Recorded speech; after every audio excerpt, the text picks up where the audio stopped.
Hey, thanks for being a part of the conversation. Let's do some pod crashing. Episode number 231 is with Courtney Armstrong from the podcast, The Piketown Massacre. Courtney, I don't know how you don't have PTSD over this. I really don't. Oh my goodness, Arrow. It's a story that defies logic and is so gruesome you would really think it had to be made up. How? I mean, the thing is that, I mean, that's the one thing in listening to the podcast is that it's like how, why, where, what happened. But that's what the thing about this podcast is you take us there. Yeah. So Arrow, I work at KT Studios, which is headed up by Stephanie Lydecker, and she and I have been to Piketown many times starting years ago. And it started way when the case, I mean, no one had been arrested, nothing else. And we kind of went in search of the why, or just wondering, how is it possible? The largest massacre in Ohio's history. And so over all these years, we've been able to speak to so many people and just fold back the layers and layers and layers leading, to the why and the how could this happen. And it's yeah. I mean, it's 4 crime scenes, 32 gunshot wounds, 8 family members dead. I mean, I'm here in Carolina. They do some crazy stuff down here, but nothing like that. Yeah, it's, the largest criminal investigation. It really was. And it was overkill. Some of the victims were shot as many as 9 times. And so it really was fueled by rage. And there was speculation at the beginning that it had to be a focused, whether it was the mob or black ops or, because it's really incomprehensible. And cut to 2 years after the murders, a local family is arrested. There's a killer family behind this. Mom, dad in their 40s, 2 sons in their 20s, look as normal as you or I. And, 2, mom and one of the son, they have pleaded out and are admitted murderers or conspirators. And the other 2 are standing trial. Mm. How do you find air to breathe when this continues to unravel? Because it seems like that every day you turn a new page. I mean, at least that's what I'm getting in listening to the podcast. It's been very interesting this particular season, which follows George Wagner IV's his trial.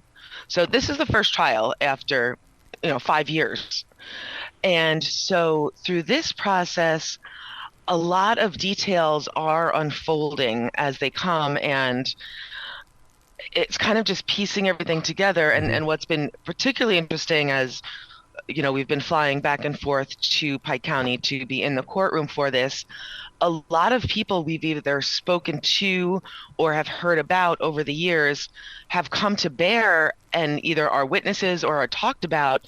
And so it's kind of interesting. It's fascinating to see all of these connections and how they manifested and created this web, for lack of a better word. Well, in episode number 4, you go into an alternative theory, and it's something to do with a demolition derby, and listeners are gonna have to listen to it. But I mean, yeah. All of a sudden it's like, whoa! I thought we had this figured out, and all of a sudden, whoa! There's a twist. Mm-hmm.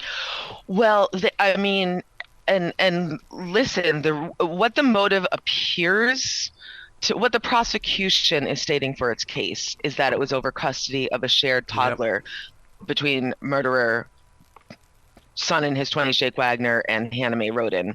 However, that again is the prosecution's case. The defense has not made their case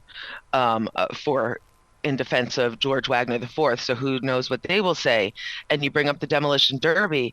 Yeah, there had been death threats against some of the Rhoden boys at a derby, as you said. There was a lot looked into. Every avenue these investigators went down. Is this based on family members or 2 families that got too close together and all of a sudden something just finally cracked?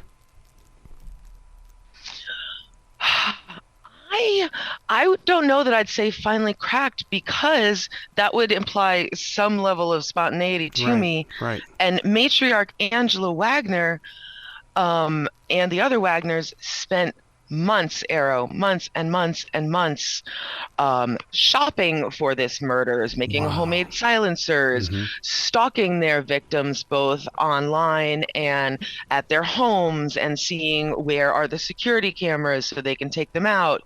Buying, this is the most horrific detail, or one of them to me, buying phone jammers so that if anyone wanted to call for help in their home, they would not be able to. Holy cow! This sounds like a video game. This isn't a movie; it's a video game. I mean, that's just it's like collecting all the different items so that you can make your way through that game. That's right. I mean, it really just defies humanity, really. One of the things that you bring up on your show that is the length of the podcast. Is it because there's so much information and it's so heavy that you guys as writers and producers, you said, you know what, let's give it to them a little bit at a time so that we don't tire them out. I mean, it's perfect timing what you do with each episode. Oh, I really appreciate that. Honestly, Arrow, it kind of comes out as we find it. I mean, this has been a many years journey that we have all been on personally. So, yes and no. A lot of it we're finding out, and then we say, "Oh my gosh! Well, listeners need to know about this new person who has this new connection." It really has evolved. We initially, back in 2019, did a documentary for NBC Universal. We have since done, 4 seasons of the podcast, and to your point, it's new information, new people, new connections keep presenting themselves. This is the onion that won't unpeel. Yeah. But what's really interesting about this, Courtney, is the fact that there was once a time when if it wasn't on the front page of the newspaper, everybody forgot about it. And with your podcast, you're showing people that, hey, look, there is a continuation. It's still happening, and there one day we hope to have an answer here. I mean, you're bringing reality directly to the front seat of our car. Yeah.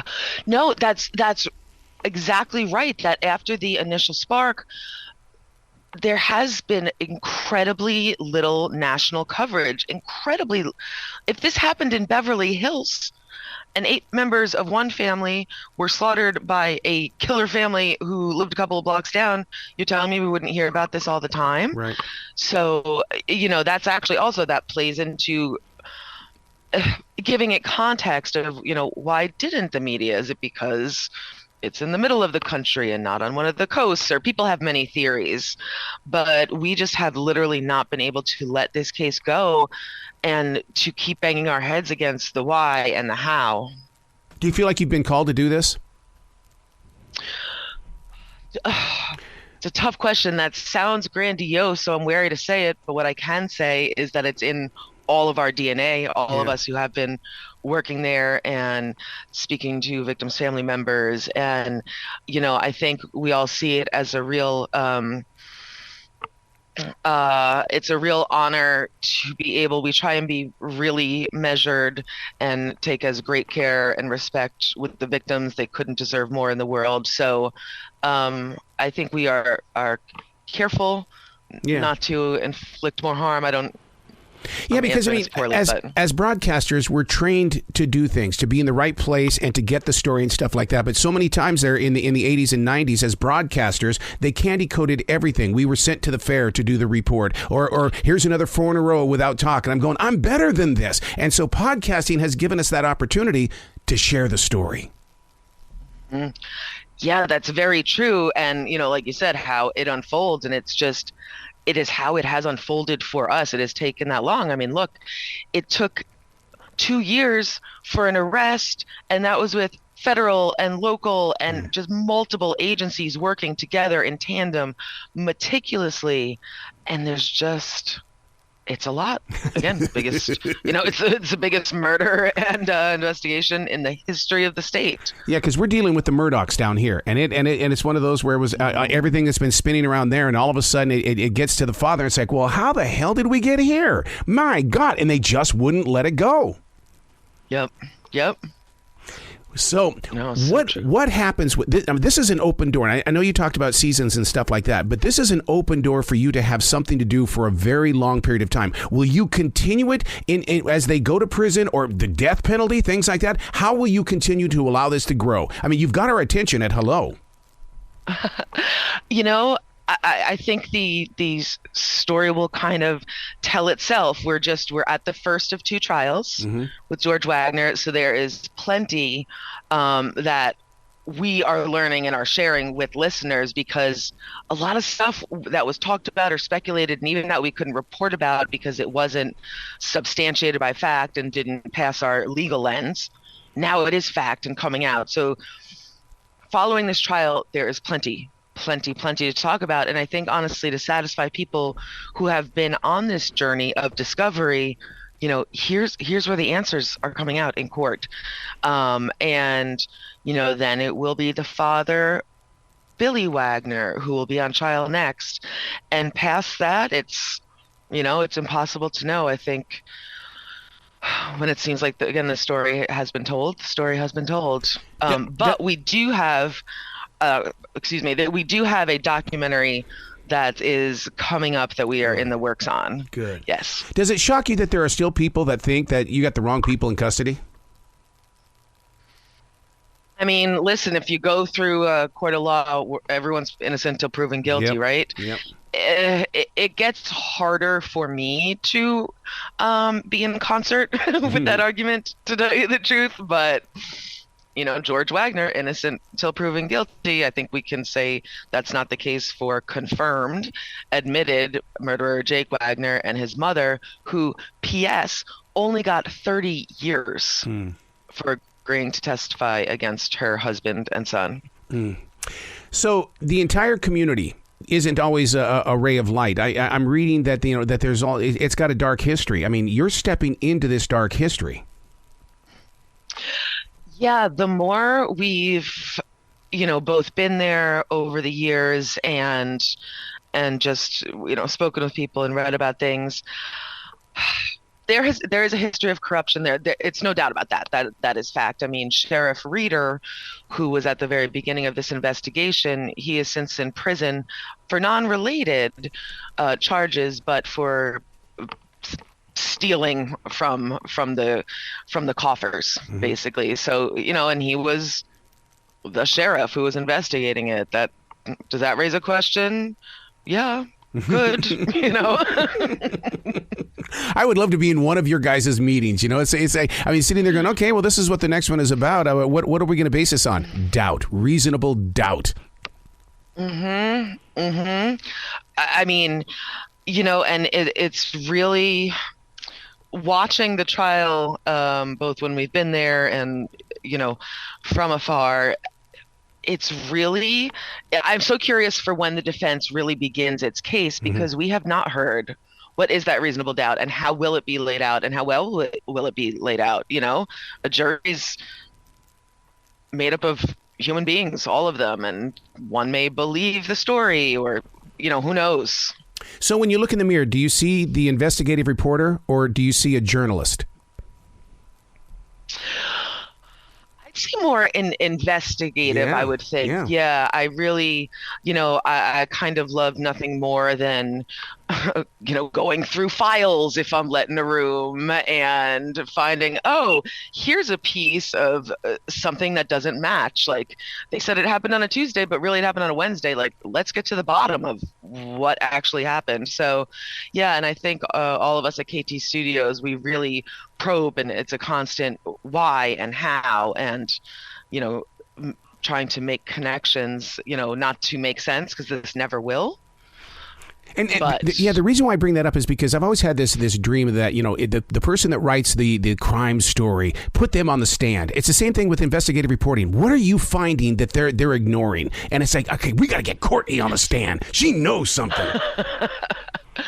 Well, again, that goes back to how interesting trial has been, and seeing people take the stand, that people we've literally spoken to, but they were anonymous and we couldn't share it, but we knew it, and we're a little bursting at the seams of, look over there, and but again, our legal is, we're incredibly careful, as we should be. And so we haven't been able to share it, but now it's coming to bear. And yeah, it's a real interesting time. So how easy was it to get people to share the conversation? Because if you were to come up and ask me, I'd sit there going, I'm not talking about this. The reception in Pike County across the board has been so staggeringly welcoming. Good. I mean, yeah, we literally, particularly Stephanie Lydecker and I, went and knocked on doors, and people let us into their homes graciously. Did it take a while for many to open up or want to speak? Absolutely. And there's never a pressure situation. Like, there are some people take that as a tactic, and I can say we do not. And so, okay, maybe when you're ready. But it's a good platform to learn the truth, to learn, we're calling them the victims because, of course, they are victims of this murder. But the Rhodens had robust lives. And it's also a platform to share, it's not just the headline. These were human beings with love and intricate relationships. And so for people to have a chance to let that be known, I think it's been a little cathartic for some people who have done that, just to get that truth out versus the headline. You're going to think I'm weird, but really it's because I'm a spiritualist. I'm the type of person that grabs a journal and I go sit at a crime scene and I write, because I believe that we were spoken to from the other side. Have you done anything like that? Because, maybe there could be an answer there. We have absolutely driven up and down. It's a clear path where these 8 family members were murdered. It's marked, though all the crime scenes are removed. But yeah, we have gone there. We have stayed there and just, as you said, kind of breathed it in. And for whatever that did, I don't know, but I'm kind of with you. Something or a feeling or a connection. Yeah, because I just totally believe in that, because I sat in the closet where my wife's mother was murdered, and it was just that I felt like that I just needed to be there to write and just to, if she was trapped or whatever. But and so it's not that I have a fascination with this. I just feel like that as writers, we also have to continue their story as well. Absolutely. And I'm sorry about your mother-in-law, Arrow. But it's absolutely a duty to what is their story. And I couldn't agree with you more. Yeah. I can't wait to talk to you more and more in the future, Courtney. This can't be the last time that we talk, because as your story continues to grow, people around the world need to hear it. And you do need to be on CBS Sunday Morning. They need to do a feature on you guys doing this investigative reporting. Absolutely. I'm down, and especially to speak with you again, Arrow, for sure. Well, you be brilliant today, okay? Absolutely. You as well.